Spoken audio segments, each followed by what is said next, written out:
পুলিচক দুৰ্ব্যৱহাৰ কৰা নকাকে দিয়া নহব অসম পুলিচক দুৰ্ব্যৱহাৰ কৰা নকাকে দিয়া নহব জিন্দাবাদ জিন্দাবাদ সমাধান কৰ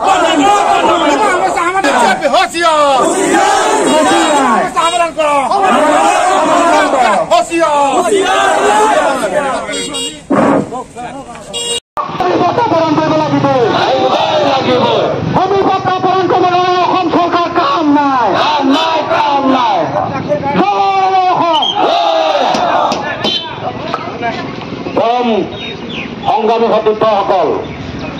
আজি আমি অসমীয়া যুৱ মঞ্চৰ গোলাঘাট জিলা সমিতি উদ্যোগত দৈয়াং আঞ্চলিক সমিতি সহযোগত আজি আমি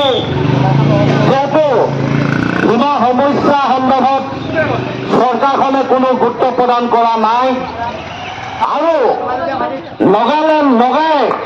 আহি আমাৰ অসম পুলিচক হাতযোগ কৰাবলৈ তেওঁৰ অধিকাৰ ক'ত পালে আজি লগাই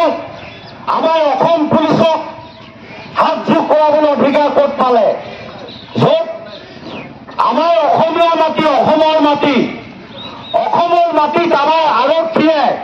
বাধা দিব পাৰে লগাত আৰু সেই লগাই আমাৰ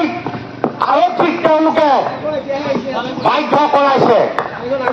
আমি সেইকাৰণে আজি অসমীয়া যুৱ মঞ্চক ক্ষুব্ধ হৈছো যে আমাৰ অসম আৰক্ষীক তেওঁলোকে ইমান সাহস ক'ত পালে আৰু এই ক্ষেত্ৰত চৰকাৰখনে বিচাৰ বিবেচনা কৰিব লাগিছিলে সীমা সমস্যা সমাধান আমি এটা কথা ক'ব বিচাৰিছো আমাৰ সন্মানীয় আমাৰ শ্ৰেষ্ঠ মুখ্যমন্ত্ৰী ডাঙৰীয়াক আমি অসমীয়া যুৱ মঞ্চৰ এটা অনুৰোধ জনাব বিচাৰিছো যিদৰে তেওঁ অবৈধ বাংলাদেশী উচ্ছেদ কৰিছে অবৈধ বাংলাদেশী যিদৰে বিতৰণ কৰিছে সেইদৰে এই নগাসকলকো আমাৰ অসমৰ যি সীমা এই সীমা পৰা খেদি পঠিয়াবলৈ আমি তেখেতক পোনপ্ৰথমে আমি অনুৰোধ জনাইছো এটা কথাই কিন্তু আমি চিধা কথা আমি কৈ দিব বিচাৰিছো সন্মানীয় মুখ্যমন্ত্ৰী ডাঙৰীয়াই আমাক ধৈৰ্য ধৰিবলৈ কৈছে আইন হাতত তুলিবলৈ মনা কৰিছে গতিকে আমি ধৈৰ্য ধৰি লৈ আছো কিন্তু এটা কথা আমি কৈ দিব পাৰিছো নগাই যদি কেনেবাকৈ হাতত গুলি বন্ধুক তুলি লয় আমি কিন্তু বাহুত তুলি ল'বলৈ বাধ্য হ'ম নগাই যদি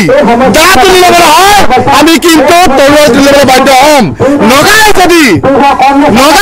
জাতি যুগ তুলি ল'ব হয় আমি কিন্তু ধনুকা তুলি ল'বলৈ বাধ্য হ'ম ইয়াৰ বাবে কিন্তু জগৰীয়াব আমাৰ অসম চৰকাৰ কাৰণ আমি বাৰে বাৰে কৈ আহিছো যে সীমা সমস্যাটো সমাধান কৰিব লাগে কাৰণ আজি দিল্লীত আমাৰ বিজেপি চৰকাৰ অসমৰ বিজেপি চৰকাৰ সন্মানীয় মুখ্যমন্ত্ৰী ডাঙৰীয়াই কৰো বুলি ক'লে একোৱেই নাই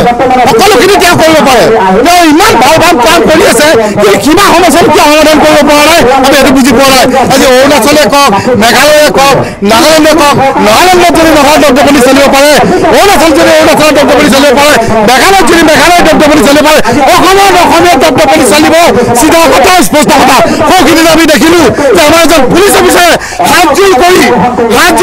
তেওঁলোকক পঠিয়াবলগীয়া হৈছে এইটো কেনেকুৱা কথা গতিকে আমি এটা কথা অসম পুলিচক ক'ব বিচাৰিছো যে আপোনালোকৰ বন্দুকবিলাকত মানুহ লাগিব আপোনালোকে প্ৰয়োগ কৰক নগালেণ্ডত এক মিনিট কোনঠাব নকৰে গুলি ফুটাবলৈ ডাইৰেক্ট অপিয়াবলৈ আমাক এই টেক্স বিচাৰিছে আমাৰ বৰ্ডৰ মানুহক গৰু ছাগলীলৈকে টেক্স বিচাৰিছে এই কেনেকুৱা লাজ লগা কথা গতিকে সন্মানীয় মুখ্যমন্ত্ৰী এটা কথা ক'ব বিচাৰিছো যে আপোনাৰ লগত আমি মিয়াখানাত যেনেকৈ অসমৰ যুৱ মঞ্চ সমৰ্থন কৰিছিলো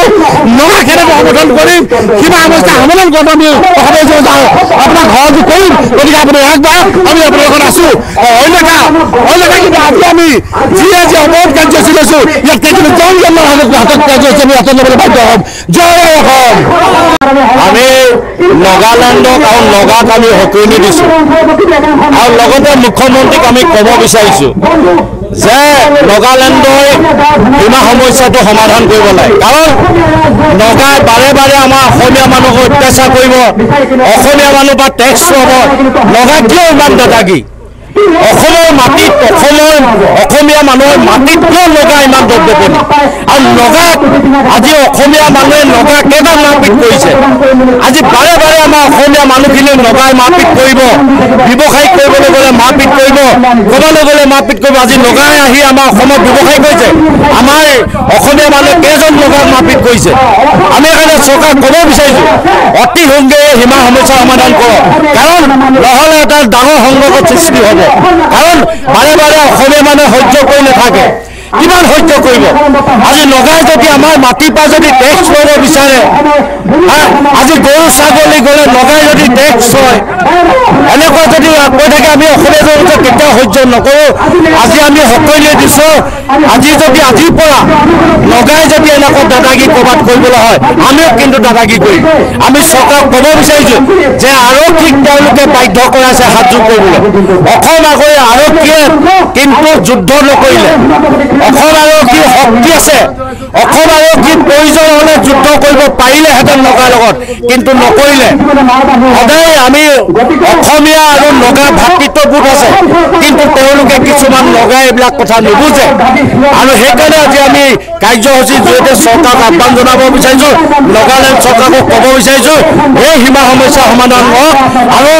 নগালেণ্ডৰ যি নগা দাদাগিৰি বন্ধ কৰিবৰ বাবে আমি দাবী জনাইছোঁ।